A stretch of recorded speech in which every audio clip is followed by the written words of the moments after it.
The entire dojo fell silent the moment the challenge was made. Dozens of students stopped breathing. Parents lowered their phones, and even the birds outside seemed to disappear into the stillness of a bright spring afternoon. Standing in the center of the polished wooden floor was a billionaire whose name carried respect across the martial arts world. His black belt bore 8 golden stripes, the mark of an 8th Dan Aikido master who had spent over 40 years perfecting the art of balance, discipline, and control. Across from him stood a quiet single father, a faded white GE with patches carefully stitched together by hand. He smiled gently, bowed with sincere respect, and calmly accepted the invitation with words no one expected to hear. He would spar only if the legendary master promised not to cry afterward. Gasps echoed through the hall, because everyone believed the humble father had just made the biggest mistake of his life. Before we continue, if you believe kindness, humility, and second chances can change lives, please take a moment to like this video, leave a comment, share it with someone you care about, and subscribe to Dad's Soul Diaries. Your support helps us bring more heartfelt stories that inspire millions around the world. The single father was named Adrian Mercer, a 38-year-old warehouse worker whose hands carried scars earned from years of lifting heavy boxes instead of trophies. Every morning before sunrise, he packed lunches, braided his 8-year-old daughter Hazel's long chestnut hair as best he could, walked her to school, and then rushed to work before spending evenings cleaning offices to make rent. His wife had passed away after a sudden illness 4 years earlier, leaving Adrian with a broken heart and a promise that he would never let their daughter grow up believing life had defeated her father. Money was always short. Their tiny apartment leaked whenever it rained, the refrigerator hummed louder than the television, and some weeks Adrian quietly skipped dinner so Hazel could enjoy an extra serving. Yet every single night they smiled together, read library books, and believed tomorrow would somehow become brighter. Few people knew that before life demanded endless sacrifices, Adrian had spent nearly 15 years studying traditional Aikido under an elderly Japanese instructor who believed true strength was invisible.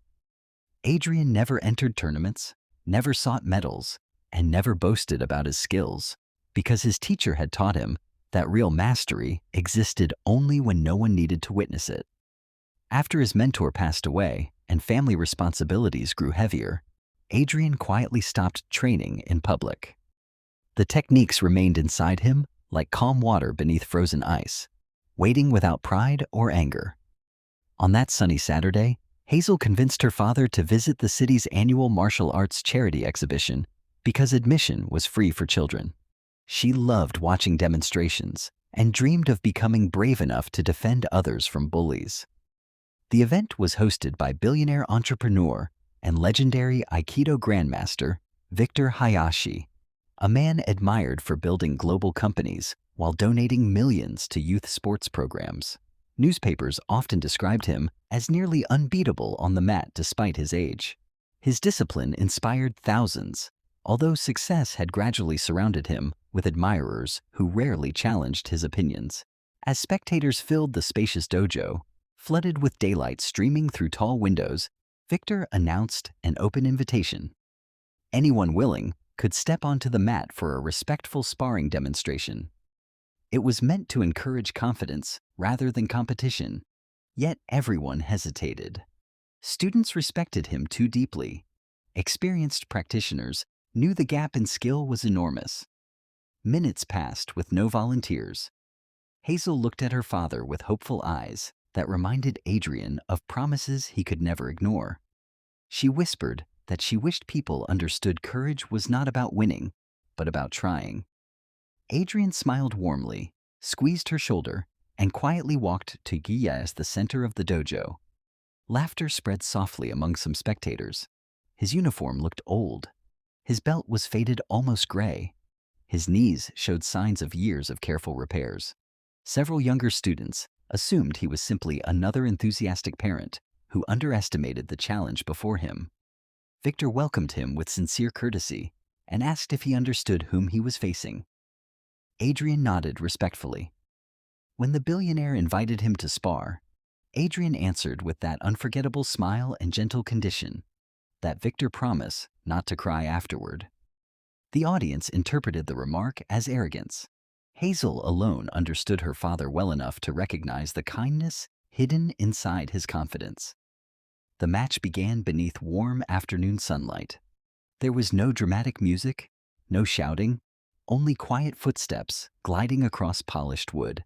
Victor attacked first with remarkable speed, expecting to test the father's balance. Yet the moment contact was made, Adrian moved almost effortlessly. He redirected the energy without force, guiding the billionaire harmlessly into a controlled roll that ended with Victor standing again before many people even realized what had happened. Silence replaced the earlier laughter. Victor's eyes narrowed, not with anger, but curiosity. This was no beginner. They circled again. This time Victor increased his pace. Every movement displayed decades of disciplined practice. Adrian answered with calm precision that looked almost invisible. Instead of overpowering, he dissolved every attack like sunlight melting morning fog. Spectators leaned forward. Experienced instructors exchanged astonished glances. They recognized movements belonging to an older lineage, rarely demonstrated anymore. After several exchanges, Victor finally found himself gently pinned to the mat without pain or humiliation. Adrian immediately released him and stepped backward with another respectful bow. No celebration, no boasting, only gratitude. The billionaire slowly rose, breathing harder than expected. For the first time in years, someone had reminded him that mastery still had room to grow. Instead of ending the demonstration, Victor invited Adrian to sit beside him for tea, beneath the blooming cherry trees outside the dojo. Cameras followed, expecting controversy. What unfolded instead became a lesson remembered long after the sparring itself. Over steaming cups of green tea, Victor asked where Adrian had learned such extraordinary control. Adrian quietly shared the story of his late teacher, his wife's passing, his warehouse job, and the daughter who believed her father could accomplish anything as long as he never surrendered his kindness. Victor listened without interruption. As Adrian described skipping meals so Hazel would never feel hungry, the billionaire looked across the garden toward the little girl happily feeding breadcrumbs to sparrows. She wore second-hand sneakers with carefully glued soles, yet her smile outshone every expensive watch surrounding the wealthy guests. Victor suddenly understood why Adrian had warned him not to cry.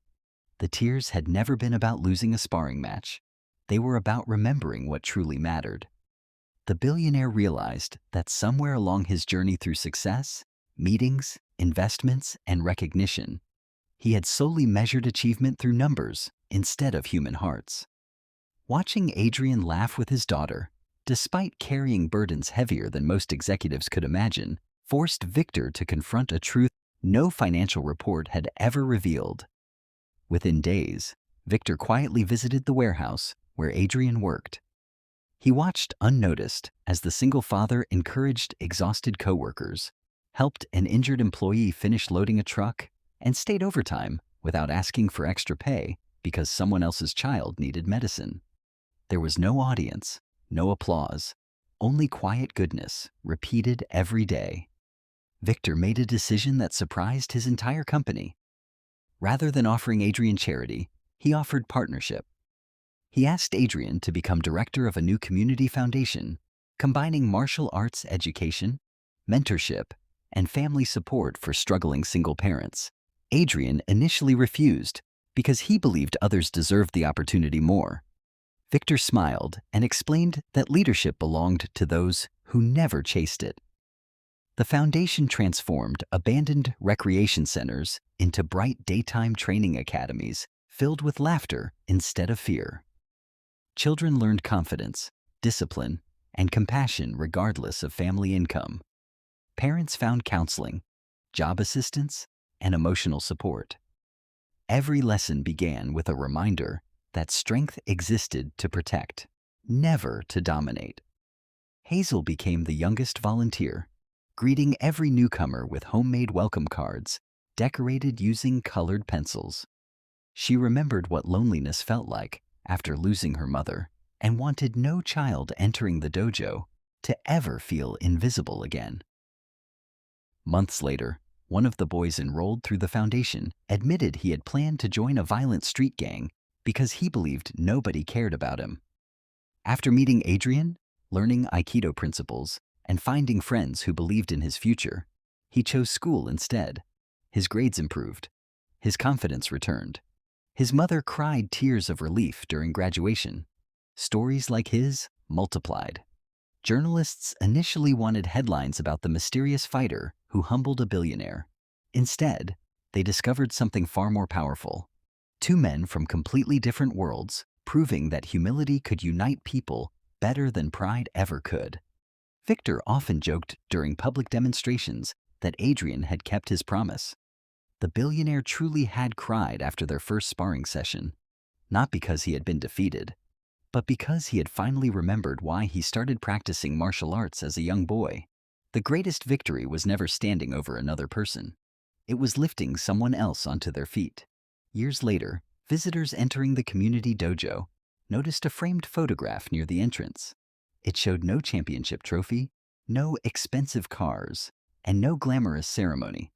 It simply captured a father and daughter smiling beneath bright afternoon sunlight while sweeping the training floor together after class.